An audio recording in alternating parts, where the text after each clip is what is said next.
जन्म 31 ऑगस्ट 2016 बुधवारी झाला, तर तिच्या 9व्या बर्थडेला कोणता वार असेल?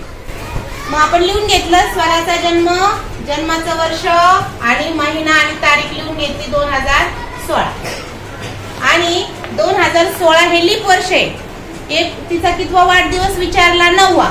पहिला वाढदिवस 17, दुसरा 18, तिसरा 19, चौथा 5वा, 6वा, 7वा, 8वा, 9वा. 9वा वाढदिवस येणार तिचा 2025. बरोबर ना? हे वर्ष लिहून घेतले. आता यातले काय करायचे?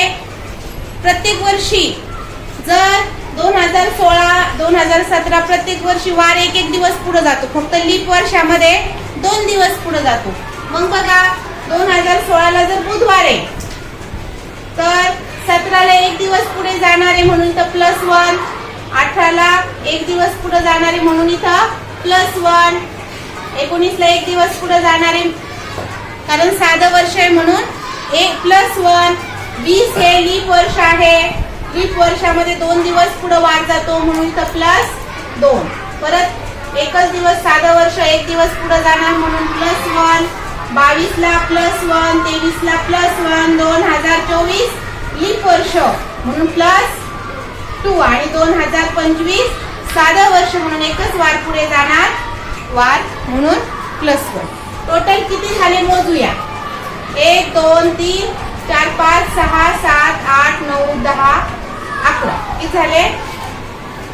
एकूण झाले दिवस 11 दिवस पुढे जाणारे. मुख्य वार आहे बुधवार, त्याच्यापेक्षा किती दिवस पुढे जाणार आहे? किती दिवस पुढे जायचे? 11 दिवस पुढे जायचे. भागिले 7 केले, 11 भागिले 7 बाकी राहिली 4. मग जेवढी बाकी राहिली तेवढे दिवस आपण मूळ दिवसापासून पुढे जाऊया बुधवार.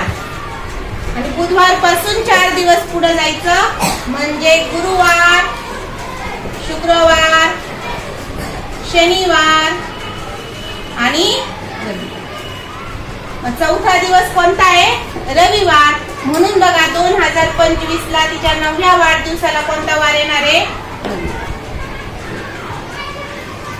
लक्षात?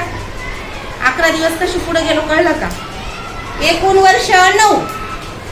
एकूण वर्ष 9 वर्ष पुढे जायचे. त्यात लीप वर्ष कोणतं आहे? 2024 आणि 2020 म्हणजे 2 दिवस वाढले.